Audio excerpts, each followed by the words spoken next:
ରାଧେ ରାଧେ। ଜୟ ଜଗନ୍ନାଥ, ଜୟ ମା ବିରଜା। ତ ସକାଳୁ ସକାଳୁ ମଣିଷ ଆଜି କାମ ଚାହିଁଥିଲା କିଏ ଜାଣି ଏତେ ଟେଷ୍ଟି ଭୋଜନ କ'ଣ ମିଳିଲାଣି। ତ ସକାଳୁ ସକାଳୁ ଦହିବରା ବାଲାକୁ ଦେଖିକି ମମି କିଣି ଦେଇଥିଲା ଠୁଙ୍ଗାରେ ଠୁଙ୍ଗାଏ ଦହିବରା। ତ ଦହିବରାଟାକୁ ଖୁସି ମନରେ ଖିଆଗଲା। ଆଉ ଦହି ପାଣିର ଟିକେ ଅଭାବ ଥିବାରୁ ମନଟାକୁ ମୋର ଟିକେ ଦୁଃଖ କରାଗଲା।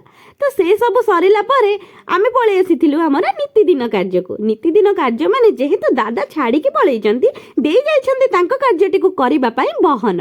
ତ ଏଇ ଧନ୍ୟବାଦ ଏଇ ଛୋଟ ପିଲାଟିକୁ ଯିଏ ଆସିକି ଆମକୁ କରୁଥିଲା ଆମ କାର୍ଯ୍ୟରେ ସାହାଯ୍ୟ। ତ ଆମର କଷ୍ଟ ଦେଖି ବୋଧେ ଭଗବାନ ସହିପାରିଲେନି, ଆଉ ସେଇଥିପାଇଁ ପଠେଇ ଦେଇଥିଲେ ଗୁପଚୁପ ବାଲାକୁ। ଯେହେତୁ ଦହି ପାଣି ପିଇବା ମୋର ରହିଯାଇଥିଲା ଅଧା, ଗୁପଚୁପ ପାଣି ପିଇବାରେ ନଥିଲା କୌଣସି ବାଧା। ଆଉ ଗୁପଚୁପ ବାଲାକୁ ଦେଖିକି ଇଚ୍ଛା ହେଉଥିଲା ଗୁପଚୁପ ବାଲା ମୁଁ ହୁଅନ୍ତି କି ସବୁବେଳେ ଏମିତି ମନ ଭରିକି ପାଣି ପିଅନ୍ତି। ତ ଗୁପଚୁପ ପାଣି ପିଇ ସାରିଲା ପରେ ମୁଁ ଆସିଯାଇଥିଲି ଗାଧେଇବାକୁ, ଆଉ ଗାଧେଇକି କରୁଥିଲି ମୁହଁରେ ଲିପା ପୋଛା। ସାଙ୍ଗମାନେ ଭିଡ଼ିଓଟା ଯଦି ଭଲ ହେଇଛି ଲାଇକ୍ ସେୟାର ସବସ୍କ୍ରାଇବ୍ କରିଦେବେ।